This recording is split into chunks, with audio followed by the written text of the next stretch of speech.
There we go. That's getting there.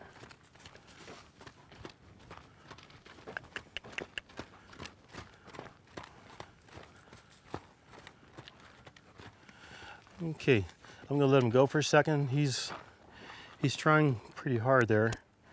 So by doing this, I want him to feel that it's not gonna be tedious or last forever. Yeah, that's why I think he was lunged before, because he carries himself like he has. And a lot of horses, when they're lunged, that's why I started putting the buckle on the other side of them. Because a lot of times people either put it on the near side when they're lunging them or right underneath. And what will happen is, as the horse moves around, they're going to have their nose to the outside just because they don't want to fall in on the inside, because either the person's there or they're not allowed to. But then at the same time, they look out just a little bit. Their hind end doesn't really get underneath them. And that's one of the purposes of the round pen, is to get them rounded the way they're going. But then sometimes people tend to overuse that too and not pay attention to the small little details. But that could very well be. So let's check that part of it out. So I'm kind of curious. I just want to see how well he prepares himself to turn. Now, at the same time, just because I tell him to turn doesn't mean he has to turn right there. It's up to me. Get him in a position where he can turn easily on his own, like right there. So rather than just trying to have a preconceived notion of him, that's why I like to tip him up into the trot and then walk away, and then learn how to relax the ribs. But what I like him to do, see, he's checking in with his eye, but he keeps stopping, acting like he'd rather be somewhere else. And I can't say I blame him, because this isn't all that easy for a horse to do, because they're not quite sure what people want. But a lot of times between weaning and halter breaking is when people start haltering them, and there's that alarm stage where horses carry themselves a certain way, and he certainly carries his head and neck like he's been in an alarm stage, especially when he was a baby. And even there, he's carrying his head and neck a little defensively, and then he's looking out like he'd rather be anywhere else but here.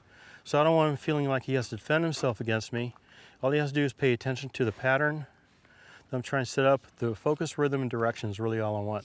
So I want his attention on me.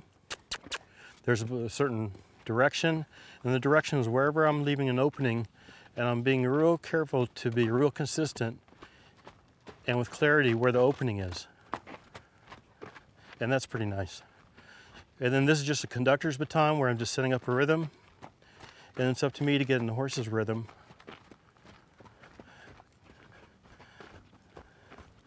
Okay, and then I'm just trying to give him plenty of room so he can move his body however else he needs to for the balance that's requested of him. Let's see what he does go on the other side.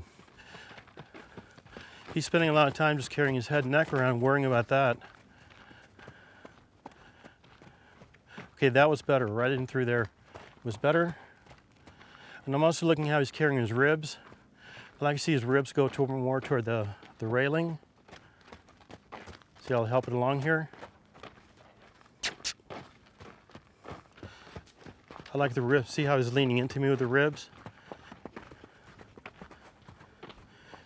And I like that to be better, so I'm inviting his nose to come in. But see, the horse is in a dilemma, because he doesn't know if I want him to come in to me, toward my shoulder. He doesn't know where enough is enough. The sense of proportion I'm asking. See, even there, his own rhythm carried him through. So it's not that he did anything bad, he's going with what he thinks he has to do.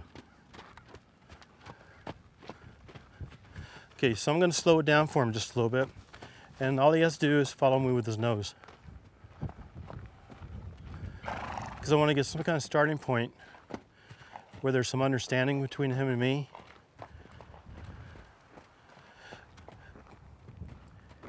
But he's used to holding himself like that around people.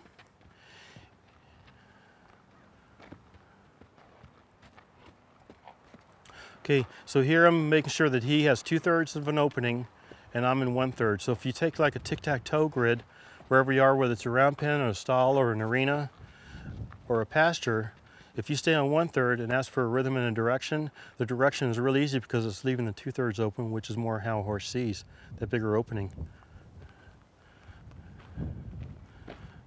I like him to tip his nose to me just a little bit, like right there, and now send him forward. Okay, now it wasn't enough clarity on my part there. That's enough to get him going. See, all this is just a rhythm, and there's a direction. I like him thinking about tipping his nose to me, but I like his head just a little bit higher than his chest, because that tells me it's a good ground covering walk. And that good ground covering walk can release a lot of those emotions, and at the same time get some clarity between him and me. I want to keep the rhythm going and the direction. And actually, if you think about it, I was kind of late over there. I should have kept the rhythm going, but then I slowed down with it. Okay, I'd like him to walk again.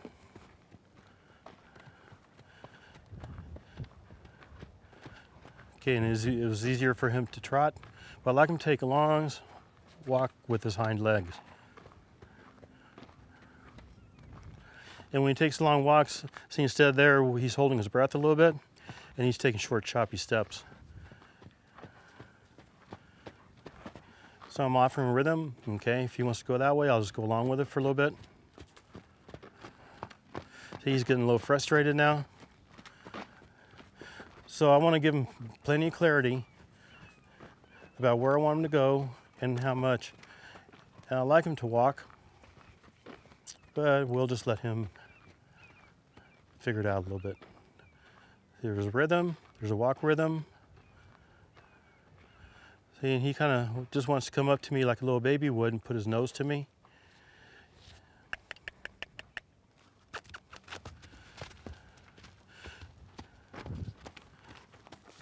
And I don't want to worry him too much, but I just want to get somewhere where he can tip his nose to me and then go forward with his hind end.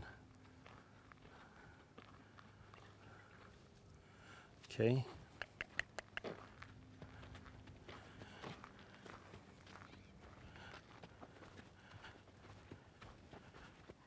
There we go. There, and then forward, and then back to me.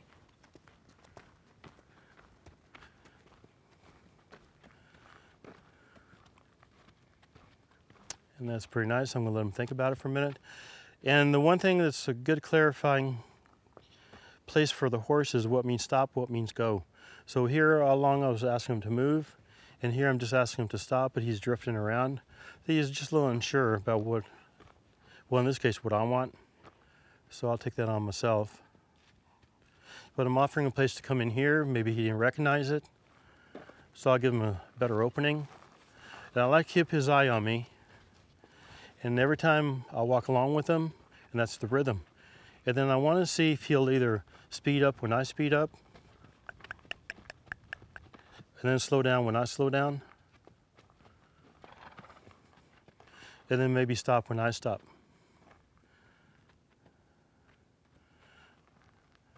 See, he's still checking in with me with his ear, but I like to see more of his eye. But again, it's not a good or bad thing. It's just where he's at and where that's what I have to offer to him. Yeah, it's almost like he's used to carry himself a certain way. Yeah, he seems like an emotional horse to me. And that's why I think what happened was the people were lunging him, and they were going by what they were taught. But then it wasn't what this horse kind of needed at the time, because what he actually learned was to carry himself a certain way that we don't really want. Right. And that's one of the pitfalls of lunging. And that's why it's real good to make adjustments as we're lunging.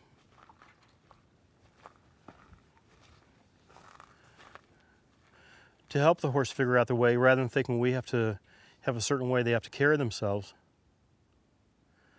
Okay, now here I'm just waiting for him. He's off balance. So I'm waiting for him to find his own balance, because what I want to do eventually is I want him to use the brains he's born with to always think of his balance in relationship to us.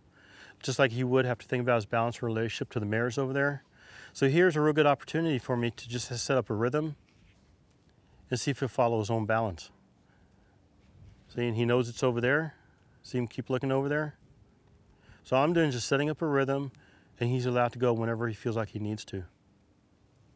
Like right there. See, this way it involves him and me as a team, and we get to be a little bit more of a companion rather than me just telling him. Because it's really easy to just tell horses what to do, but I think that's sort of what his problem was before. Okay, now I just kind of like to see if I can get this hawk to move just a little faster. See, there's a rhythm. Now maybe see if we can walk just a little slower. See, I'm always offering a rhythm. And before he can stop, I'd like to see if he can tip up into a trot.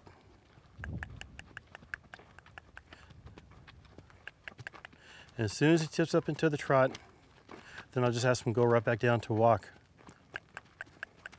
There we go. See how he carries himself? So what I like him to do is not feel like it's forever. And that's another thing, a lot of times in horses' early training, people tend to condition the muscles, but they keep forgetting there's an emotion that goes with the motion. And the young horse especially, they'll carry themselves the best way they can, whether it's correct or not. And it's all they know. So here I'll ask him to trot again, and then he can come back right down to a walk. And this way his ribs don't get set up into a certain position that he has to defend himself against the rider or the previous training. But going from the walk to the trot, he can relax a little bit more with his back and his ribs. And I like that ground covering walk. Back up to the trot and back down to a walk. See, so I'm not making any demands on him. See, he doesn't have a chance to get defensive.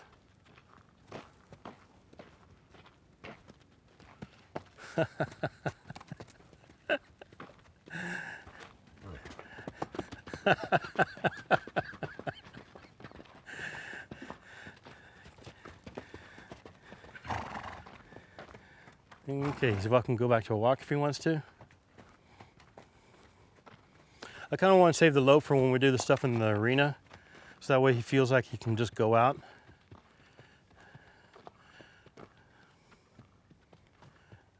Back up to the trot and then back down to a walk.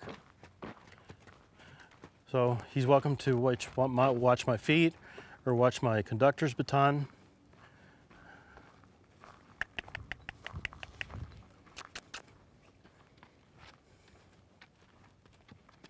But all I'm trying to do here is just set up a rhythm that the horse and I are congruent with, and that he actually learns something for his future life rather than what his past life was. See, I like to get his nose about to where the bottom of his chest is at the least. Yeah, and see, he doesn't really know anything in between. So what I'm trying to do by having him go and then come back down, I'm trying to teach him how to handle the high emotions. And also, he doesn't have to carry his body a certain way, he just has to carry his balance a certain way. And that's a little different for him. So I'm trying to tap into there, but I wouldn't want to make him feel like he has to defend himself against me, because then it'd be counterproductive. Here I like him to pick up a trot. See, so I'll pick on one of the hocks. Now I kind of want him that, let's go. There we go. I wouldn't want to get any closer. It's not just that he can kick, but what happens is, let's say if I'm out here asking for the trot, he doesn't do it, and I get closer and closer. It'd be similar to when we ride him, when we ask him for a trot, and he takes about 10, 20, 30 steps before he ever does it. And he has a lot of time to build up a resistance, which takes up a lot more energy than just the doing itself.